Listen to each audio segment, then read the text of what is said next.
am Marianne Clyde, And I'm Lorna McGill. and we're here with the Isn't She Amazing podcast. And today our guest is the amazing Kim Alexis. You might remember her from when she was a 1980s supermodel. And Kim, welcome. Yeah, thank you. Now, my question is, I understand you didn't go through that whole process of being a model, then becoming a supermodel. This was not on your radar.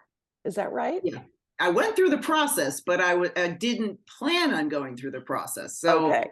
I was going to be a pharmacist. I was already enrolled in my senior year in high school into a pharmacy program at University of Rhode Island. I'd already met my future swim team because I was a swimmer. So I had my life planned in the fall of my senior year. So then I started looking around. Okay, well, now I don't have to worry about that. So I thought, let's make extra money. And someone said, "You're pretty, you should model." And I'm like, really? I always had wet hair and I was a tomboy and never dreamed of any of that. Never looked at the fashion magazines, didn't understand and know who. I think they said I looked like Sybil Shepherd. I'm like, who's that?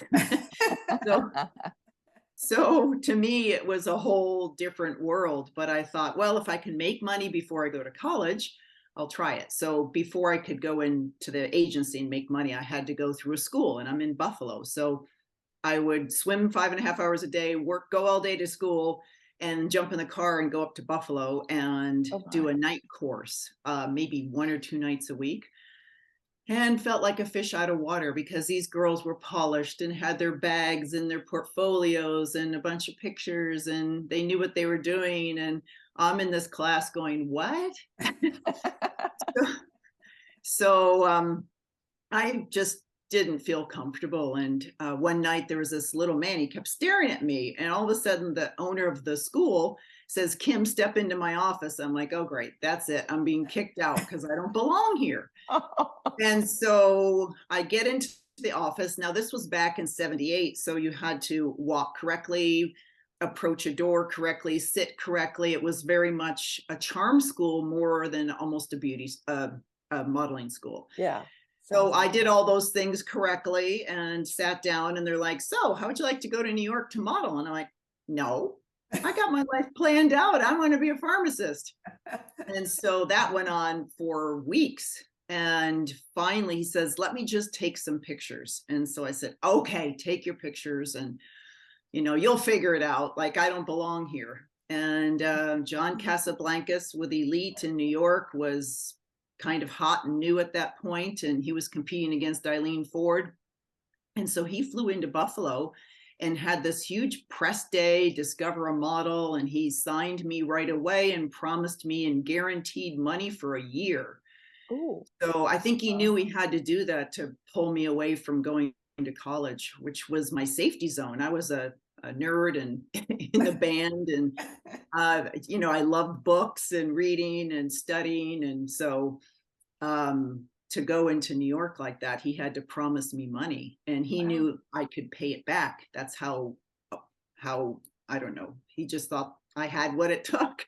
There. So I said, and this was March of my senior year. So I said, I have to finish high school. I'm still 17. My birthday's in the summer. So I waited until I turned 18. And then 2 days later, flew off to New York. 2 days later, flew off to Rome and Paris for the collections for Italian Bazaar. And within 4 days, I had my first cover. So things took off very, very quickly for me. And it seemed like a year went by fast, and the college was like, yes, no, yes, no. And I'm like, that's a no. So I just kept going, and I don't know, things just I was amazed because it was not something I ever planned on doing. That's amazing. That's quite a journey. That's quite a story. And then you still do modeling. You still do a lot of charity work. And you teach women how to take care of themselves. I mean, you've got books on cheating, eating. I think it's called Cheat Eats. Is that right? And yes, it's substituting. Yeah, because I'm a big believer that you can cheat. And if you want chocolate chip cookies, let's find ingredients you can have and make it work. Yeah. So, but you're always coming up with these wonderful ideas on how women can take care of themselves. Because I'm And doing it to my own self. and I Well, and find that, everything changes as you get older. Yeah. and I Yeah. find that when you teach other people, you learn it better. You know, it's Oh, just yes. it's a when you have to live by that. And you're tell us about one of your books, Skin Within. Tell us what So that's all that's my about. newest. Yeah, that's my newest book. So if people don't know who I am or what I've become passionate about, it's about clean living in all aspects, our spiritual life, our mental talk to ourselves, what we put in our body, what we put on our body. And because for so many years I was in marketing, I know that or products are marketed by what they do for you. But sometimes you don't realize that it can be damaging to what it does to you. For instance, certain sunblocks, some of them have carcinogenics in them. They're not good for your skin. And Yeah. there's two types of sunblocks: systemic, which goes into your system and works through inside the system, and then a topical, which is why you see people with white or purple skin, which is what I have if I'm out golfing. I need a little purple from the zinc. So what you're absorbing with all of these different products that we put on our skin can affect other parts of our health, especially as we age. We keep adding them into our little cauldron and we're festering pots of toxins. So I'm a big believer in identifying them, finding healthy alternatives. And everything I do, I want to try and find a healthy alternative, whether it's dieting or fitness or whatever it is. I've just been benched. I can't run anymore. I've run 8 marathons. I can't run anymore. So what do you do? So it's healthy substitution in all aspects of your life. That's right. So what would you say now when a woman turns 50 or into her 60s and her 70s, is there one big skin issue that you think she needs to pay attention to the most? Well, Skin Within for me comes from within side. I don't do a lot outside of my skin. I had a man yesterday, I think he's like, wow, what do you do to your skin? You're 62 years old. And I'm like, yeah, it's taking care of it from the inside. So I'm a big believer in how we live our lives affects this outer part of our body, and how we think about our self-talk to ourselves affects us. Environmentals, everything affects everything else. We're all intertwined and interconnected. So to me, healthy skincare starts from what we're putting inside our bodies. So that includes the thoughts, that includes our beliefs, that includes our talk to others, even about ourselves. I'm such a loser or whatever is not healthy. Yes. And as I say to my kids, God spoke and made the world, so words are important. Be careful of your words. That's exactly right. Awesome. That's exactly right. So let's talk about that a little bit, because we can get into what you're putting in your body, like water and all that healthy stuff and clean air and all that. But let's talk a little bit about what do you find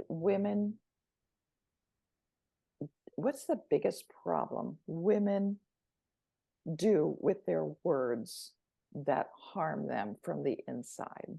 Yeah, I think that they buy into trying to compare themselves to someone else, and they can't compete because there's only one of you. Right. And I mean, I find sometimes I'm like, wow, look at that. But I have to turn it around and say, good for her, that she's got that. So it's just the self-talk of making sure. I think the biggest problem with women is that they are constantly feeling they're not good enough. We're striving quite a bit, and we're comparing, and we're trying to change. And change is good, and change can be good, but not if that's all you're doing and not happy with what you've got. I don't even believe you can go on a diet unless you love yourself the way you are and say, okay, I love myself the way I am, but maybe I could improve. And so that's true with all aspects of ourselves. I believe that if you're you've got to be able to see something to be able to change it. So you've got to see that there's a problem. And then if you can't see it, I mean, have you ever spoken to people and you're like, it's talking to a wall because they can't hear it. They can't see what you're talking about. So Right. I don't know. I save my breath with people like that. Well, that's true. And I think awareness, like you said, is the first step toward change. And that's what you're talking about. So Yeah. so if a woman, perhaps, I think we tend to talk about, okay, so here I'm going to get on Lorna because Uh-oh. we tend to You're in talk the hot about seat. our I'm always in the flaws, hot our seat. flaws. And the other day, Lorna had done a video for social media and stuff like that, and she goes, what's this? What do I do Yeah, with this this is- wrinkle in my forehead? That kind of I thing. have one. There you go. We And all it's we like, do all I have get, those. you see everybody getting Botox? I'm like, do I get Botox? Do I not? Do I? And so, I mean, obviously I have not, because it's such this deep thing. And my husband actually would say that. He's like, why does that bother you? I said, because it's not like my happy face. It's like my what the face. Like, this is when You probably earned it. And so you wear it with pride. Well, you should tell your boys that they gave that to you. See, you're a mother of boys. I had 3 boys. She's That's got 3 awesome. boys So do I. also. She's got 3 boys also. See? And Yeah. but the interesting thing about that is those kinds of videos get so much response from people because people identify with their what they perceive as in Well, I problems. think it's some of the issue is like, because everybody's getting so much work all the time, like it's because everyone's trying to look young. Like we're not embracing like who we are. And yeah, you're right, we earn that. Like these wrinkles that we have earned them. And this is like a different season. We were like those young hot girls back then. Like we're not that anymore. And we should embrace really who we are. And again, let's go back to Botox. What it does for you is much different than what it does to you. You're injecting a plague into your body. This plague killed millions of people back in the day. If they had heard, oh, someday they're going to pay good money to put injections in their face, people would be like, no way. I am not injecting plague into my face. There you go. There you go. But the acceptance of and finding something to be grateful for, even in that, because your boys caused this and you adore your boys as much as Kim adores her boys. And they're all young men now. They're and they've grown up strong and healthy, and so the fact that you worried a little bit about them, that's a good thing. So I do think that as we find things about ourselves to be grateful for, instead of pointing out the things that are the problem, or you see as a problem. Well, it's their focus. It's what you focus on. So you can focus on what you hate about yourself and be miserable, or you can focus on, I'm going to have a great day. And this is, I can breathe, I can walk, I can, whatever it is, I can go help someone. I can, get to work. Yes, I'm driving in my car and there's traffic, but I have a car. Or I have to clean my house, but I have a house. Right. So it's all our mindset. It's how we think. And I try to be grateful for the smallest little things. So important, because that actually, when you pray, when you meditate, when you practice gratitude on a regular basis, it actually changes your brain. It just helps you to adapt better and be more joyful, and you can bring out that joy that is at our core, that's part of our connection to our creator. It's and we always, you draw what you're thinking, like you bring that energy back into your life. And so if you're thinking negative thoughts, I think so many people don't, like you just said, Marianne, like it changes your dynamic and the way your brain is thinking. But we have a choice. We have a choice to be healthy and happy and joyful, or we have a choice to focus, because we all have those things. We just have, our life isn't perfect and it's not easy. So we can focus on really what that looks like. So small tip, even supermodels have things they don't like about themselves. All of us. Well, that's exactly right. So here's the next question is how do when people should go to your Instagram page and see you have how many covers did you do? Was it We lost count, but it's around Did you- 500. okay? Okay, and they're beautiful, every single one of them, but the amount of eyes that are looking at you and scrutinizing you and commenting about you. How, and I'm sure they do it to your face as well. And No, oh, no. don't they really? I'm a puncher. I'd punch him. Good girl. Okay. There's a girl who knows how to respond to stress. Boom. Yeah. But how do you protect yourself from that? I just say that's your opinion. Mhm. You're entitled to your opinion, but I'm not going to let those words land on my shoulders and absorb into my brain. I'm not going to let it happen. So I just ignore them, or I understand that they may be coming from a place of misery, or something's wrong with them. Why are they focusing on something? I had one tell me, "Dear, you need to learn how to put your makeup on. Here's a video." And I'm like, "What?"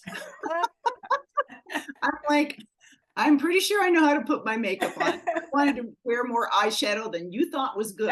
And another one said that I didn't have eyelash. Please put on mascara. I'm like, I have mascara.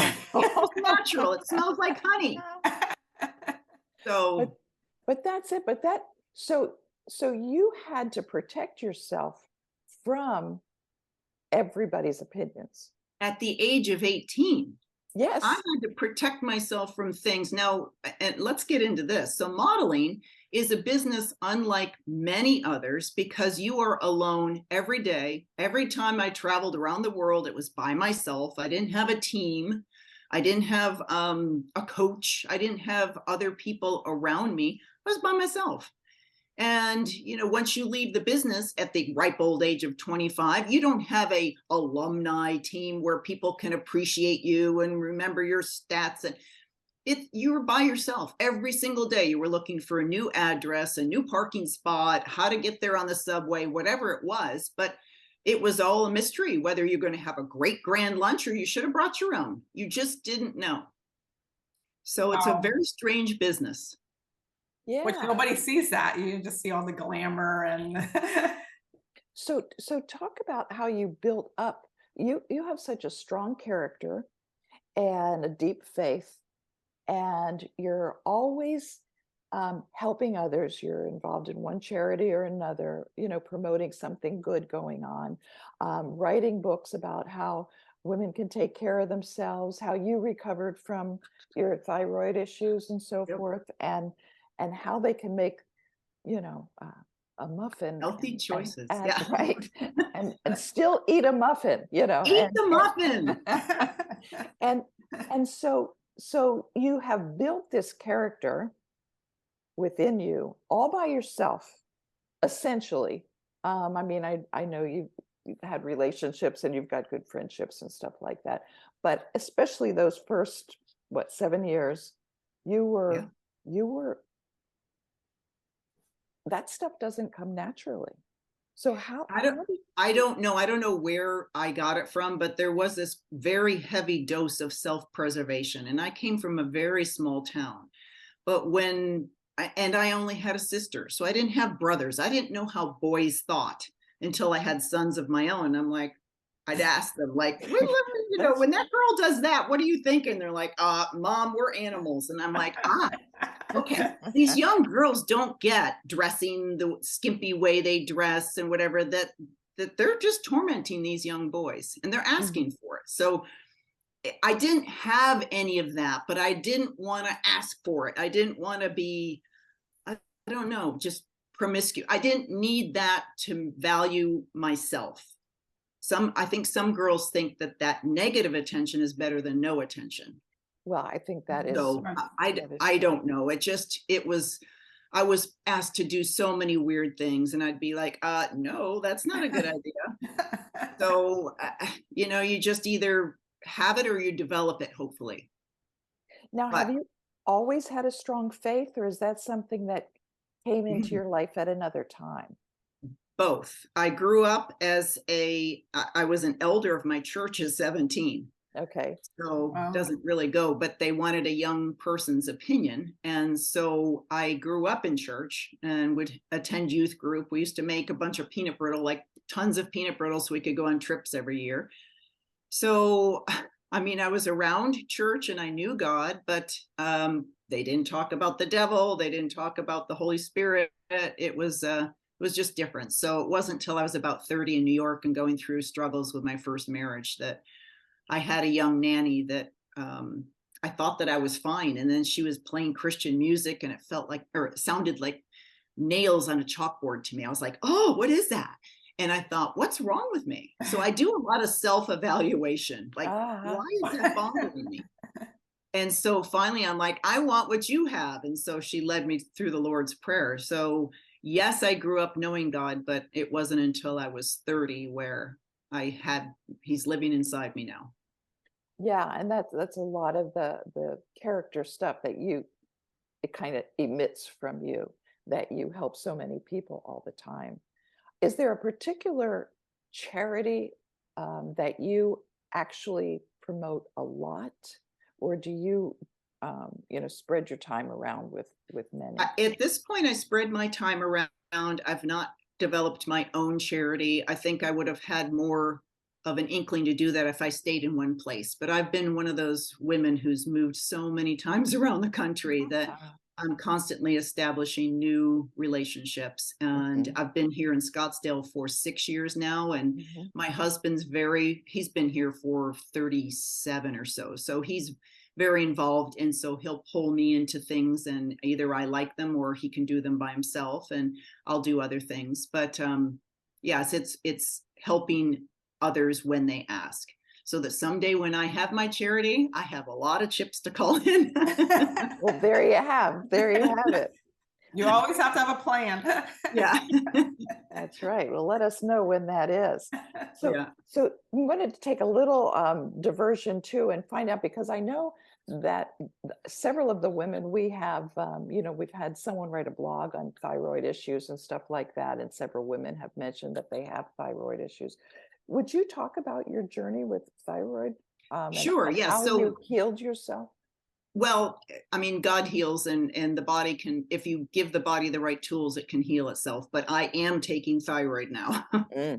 So I've been on and off it 4 times, and I went through different regimes trying to figure out if I don't like being beholden to something where, let's say everything came to a screeching halt tomorrow, and I was low on thyroid medication. I don't like that idea. So I prefer to not be on it, but at this point in my life, it's where I'm at. So again, giving yourself grace.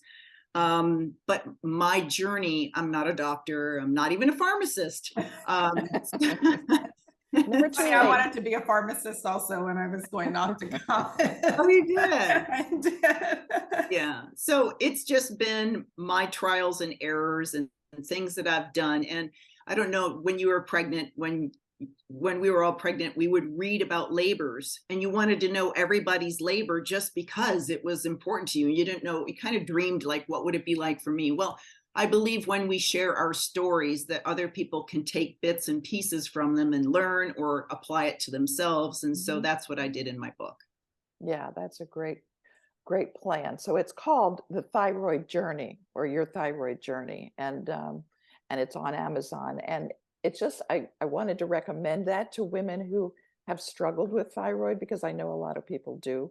And then also adrenal fatigue. So I named one Nap Zap. Oh, no kidding. So, yeah. So I missed that one when I was doing my research. I didn't know that I had a problem until I took one of my sons to an allergist, and I was filling out his forms for him. You know, when your kids are little, and especially boys, you have to fill out every form for them, even until they're 18 years old, maybe even beyond that. Even beyond that. I just had to help mine with his passport applications. Yep. I think God saw that when he made Adam, he saw that number 1, the world was a mess, and number 2, he couldn't do and fill out forms. So I got to make a woman to help him out. There you go. There you go. So, yeah, so I don't know. I realized that I was checking all the boxes for myself. And so I said to the doctor, what what is all this? It's not my son, it's me. And she says, you better go get your thyroid checked. So that's how I learned about it, was all the symptoms. And it's tough to diagnose because there are other symptoms, but also the adrenals play into that. So I would get tired and I needed naps, and I just felt exhausted all the time, and I just couldn't do enough. And I had, at that point, 5 children. I had my 3 sons and then 2 stepdaughters, and my baby was on my hip, and my other sons were all in sports, and then the girls would be playing. And so I just had a lot going on, and always thought in my mind I could do it, but my body would start lagging behind a little bit, saying, wait for me. Oh, No. so that the thyroid and the adrenal fatigue was connected? Yeah. Yeah. Is it always connected? Do you I know? think, well, it's your endocrine system and your hormones. I believe that a lot of the diagnosis can work both ways. Mhm. I'm not a doctor, so I mean, I just know for me that they were, yeah, working hand in hand. So I feel better if I take like desiccated adrenal, which is like from a pig, or bovine is what they call it. Okay. So yeah, there's just a bunch of different things that I had to do for me to try and regain my energy, because I didn't want to walk around feeling half exhausted all the time. Oh, I can imagine that. Yeah, But you can't enjoy life. If you can't enjoy life, then how are you supposed to help other people? that's When you exactly right. can't, So our and you, health, Yeah, yeah, go ahead. yeah, and you can't enjoy it when you're tired. right. I mean, you really can't. I mean, you just walk around. But yeah, I have heard that the adrenals and thyroid is, a lot of women do have issues with both. So there's likely some correlation. And I even had my oldest son say, Mom, you don't like us. And I'm like, no, it's not that. It's like, I can't keep up, and I can't play with you right now. And so that was sad. That was hard. Yeah, I Yeah. bet. I bet. Because everybody interprets, of course, how they feel and then think there's something wrong with them. And our Yeah. kids do that. Our kids do that a lot, I think, Yeah. when we're struggling. So I think your focus on health and clean living and, and adjusting things, making choices is such an important message, because I haven't heard you at all, well, except for the Botox, I haven't heard you say, not doing that. But instead, you ask a question and go, well, how can I enjoy a chocolate chip cookie? How can I enjoy that casserole that, grandma used to make, that now we know has tons of flour and butter and all kinds of stuff in it. And Right. that's what I love about your Clean Eats book. Yeah. Cheating. What's your favorite cheat eats, right? Cheat eats. It's hard to say. So I always keep writing it down like Clean Eats. So for your cheat eats, what is your favorite thing that you discovered that it was like, oh my gosh, I could finally have this because I figured out how to cheat? Yeah, it's probably chocolate chip cookies. I Is mean, it? I've been quoted saying that I'd run marathons for chocolate chip cookies. So What are the secrets that you substitute? Can you name I them actually again? play around a lot. Sometimes I use almond flour, sometimes I use chickpeas. Oh, And I chickpea put flour. chickpeas. No, I like the cookie dough. And Okay, so if you don't use me the too. raw egg, so you can substitute with raw egg with like chia seeds or flax meal, and put a little water in it, let it sit for Okay. 5 minutes, Okay. and it kind of turns gelatinous. Right. So Right. yeah, so there's just little different things that you can alter, and what works for me might not work for you. So maybe you don't care about the flour, it was more the sugar, or it was the fat. So there's ways to change the type of sugar or the fats that you use also. Now, do you have any, like one of the things that so many women struggle with in this age is their weight. Like they're, Yeah. constantly struggling. And it's like, I can't eat like what I used to. Even if you're eating well, you're still not able to be at the weight that you want Right. to be. And so do you have any suggestions, or like? Well, I'm big right now on the insulin resistance and the sugars, and not spiking my blood sugar. So that's my big thing right now. And so I have been very careful by adding more healthy fats and a lot more fiber and protein. If I do have a sugar, I make sure I've eaten something that was protein and fat, and the fiber, because it slows down how the sugar rushes into your brain. So for me, that's helped me a lot. And I wish I could go out and run 10 miles like I used to if I'd eat a big meal, but I can't. I used to just run right out the door and say, be back in an hour and a half. Yeah, both Marianne and I have run one marathon. It's amazing that you've run 8. I don't know how. Right after babies. I ran one 6 months after my first son. Wow. What a woman, huh? Yeah. Yeah. That's dedication. That's awesome. So one thing we like to do is, you've got so much good advice for women. So the main thing I think I can say is, go to Kim's Instagram, and it's _Kim Alexis is her Instagram name, or go to her website, which is kimalexis.com, and you can get all these resources. Even if you go to Amazon and you just say books by Kim Alexis. I have a link on my website for books. Because there's just, each one has a little specialty that gives women kind of secrets, that how you navigate life to live a healthy, normal, fulfilling life. You just give them little avenues to do that.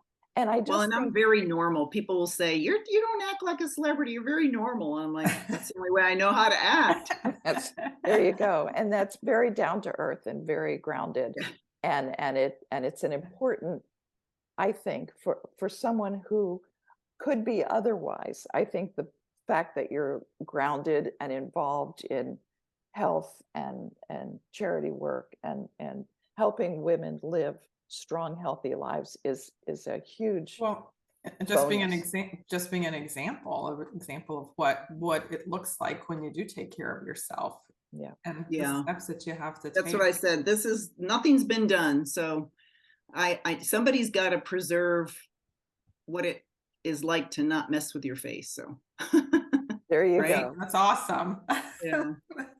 So here's something we always ask our guests to do, and it's to yes, this is hot seat moment, because you have so much advice that you can give women, and we're targeted. I mean, our Isn't She Amazing family is mostly over 50, 50s, 60s, and 70s.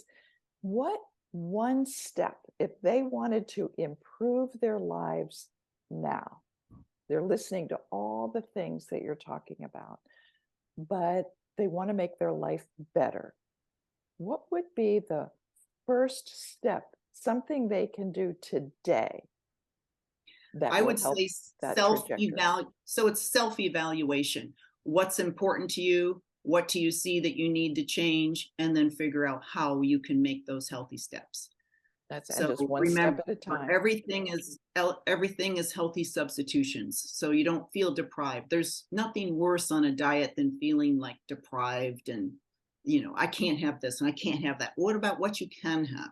Mm-hmm. And what are you doing, taking steps towards your health? So, so you're eating fruits and salads and vegetables and more than you ever thought you could, but hey, that's beneficial to your body. So it's really, if you can self-evaluate and then get that right mindset of, okay, this is the change I'm going to make, and I'm going to look towards that change in that positive way that I want to be versus what am I leaving behind? Great way to look at life positively and get them moving forward. Yes. Instead of looking in and condemning themselves. It's such a huge example. Thank you so much, Kim. Did you have anything else, Lorna, you wanted to? No, I just really enjoyed the conversation and gave us a lot to think about, and our audience a lot to think about. So thanks for joining us. Thanks, Kim. Thanks. Have a great day. You too. Bye-bye. Make it count. That's right.